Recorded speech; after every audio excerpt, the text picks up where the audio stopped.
it's nice to have you join us on the program, Funke Oshonaike, and we'll start the 7th Club celebration from here. Congratulations to you, the first African, the first Nigerian, and as far as table tennis is concerned, the first woman indeed to join the 7th Club as far as the Olympics is concerned. Take a bow, Funke. Hi, Mihian. Hi, everybody. Thanks for having me. This is me live and direct from Italy. I just paused my training for this interview. Thanks for having me. We appreciate that. Funke, what does it feel like as a woman to join the 7th Club, as it is called, as far as the Olympic Games is concerned? You know, every time I think about it, it's like, is it really going to happen to me? Because I remember like 4 or 5 years ago when Segun Toriola got the award at Rio 2016. I was like, oh God, physically, emotionally, every tally you can think about. But thank God I qualified. And now is the prayer that, okay, nothing should stop the Olympic this time around. Well, Funke, it's always easier said than done. You've been saying so much, and if I'm to put everything together in words, viewers will think it is easy. But like they say, it is he who wears the shoes that knows how best it pinches. Funke, twice you were pregnant and you still represented Nigeria. When we consider all this, how easy has it been, so to say, when you take a look at the sacrifices, you know, being an African champion, you know, numerous occasions and all that. What has it been like? It has been very difficult. I remember when I was pregnant, thank God I left Nigeria at early age. You know, when I came here and I saw in my club the woman playing with pregnancy, I was like, is it taboo in my country? You can't do that, you know. So I started playing my league matches when I was pregnant with my pregnancy. And before then, I went to Tunisia. I won a competition in Tunisia. And then I won another competition. Okay, Funke, you can continue. Are you still there? Well, Funke Oshonaike there. Let's listen to the reaction of Funke Oshonaike.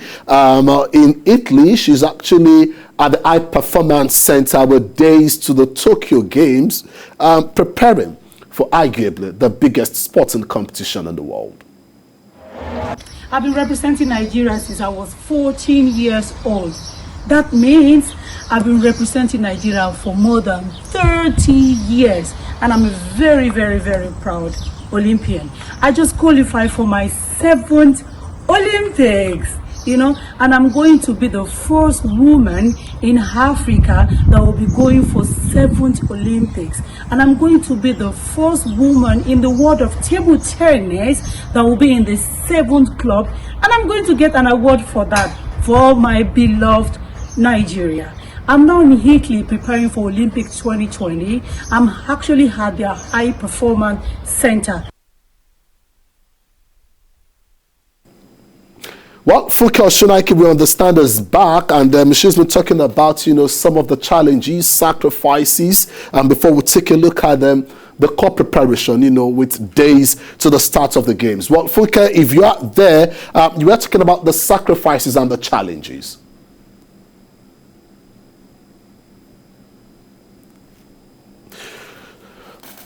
Now, Funke, earlier, can you hear me, Funke? Yes, I can hear you. Yeah, you were talking about the challenges and the sacrifices, you know, in the last 28 years, but then on paper, it's 29 years because the Tokyo Games was rescheduled from 2020 to the year 2021. So it's about 29 years precisely, representing Nigeria's sacrifices and challenges. Okay, I love Nigeria so much. You know, when I was in Nigeria, Nigeria gave me a lot of things. I remember, you know, I represented Lagos State, and Lagos State gave me scholarship when I was in secondary school and when I was in university. Things were really working hard back then. I mean, talking about sport. So for me, I love table tennis. I have passion for table tennis. So with all the challenges that I went through, it was sometime when I have to travel and there's no money, or when I was going through a lot of things in my marriage, in my private life in a lot of ways, but I never gave up because I just love this sport. This is what gives me so much joy. This is what I love, that I've been representing Nigeria since I was 14. I started playing table tennis when I was in the primary school. I love table tennis. So with all the challenges, I was not actually looking at them like challenges like that, because I believe one thing, you have to go through something, before you actually achieve your dreams, So every time something comes to me, I just be like, Funke, I know you are going through storms of life. Get up right now and keep on moving. Storms is a part of our life. We're going to go through it, and that has been what has been keeping me going on. I love Nigeria, and that's why I've been able to qualify for my 7th Olympics. I was going through a lot of things in my life, but I never gave up, because one thing about me again is giving up has never been an option to me. And thank God for everything.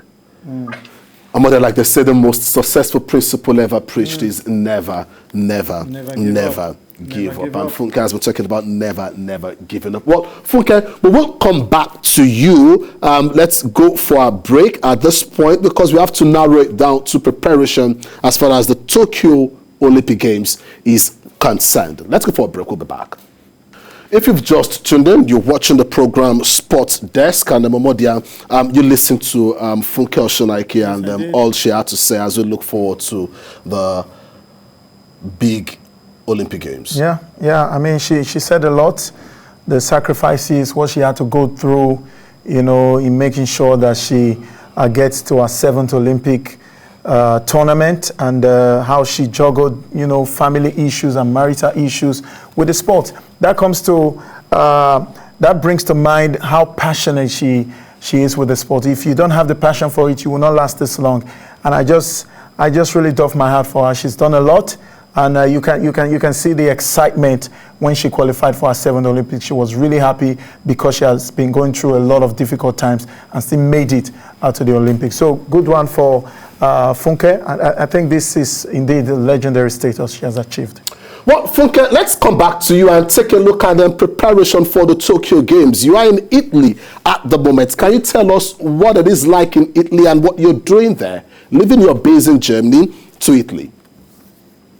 Okay, in Germany, actually, we've been going through a lot of things in Germany because of COVID-19. There has been a lockdown. Thank God it has been lifted now.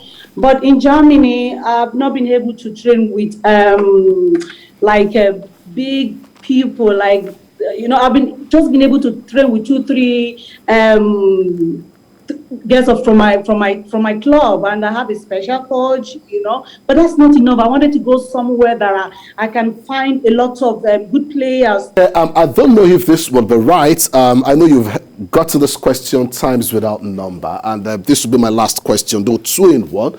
Does that mean that you'll be saying you may be an official? Are you thinking of retiring, from the sport after the Tokyo Olympic Games? And what has been support like for the Tokyo 2020 Games? Oh, what has been support like? A lot of things. The fact that you may be an official in the next Olympic Games, does that mean Funke will be retiring from the sport after the Tokyo 2020 Games? You see, that's what I told most of my friends that are journalists, that I might be retiring after Olympics. But I have not gotten what I'm looking for. I'm not talking about me right now.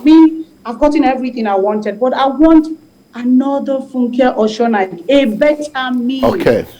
That's true, Funke. We can go on and on. I must say, very thank you for finding out time while training to talk to us all the way from Italy on the program Sports Desk. Thanks for having me. Nice time to go back for training. Thank you. Always Bye, a pleasure. Nigeria.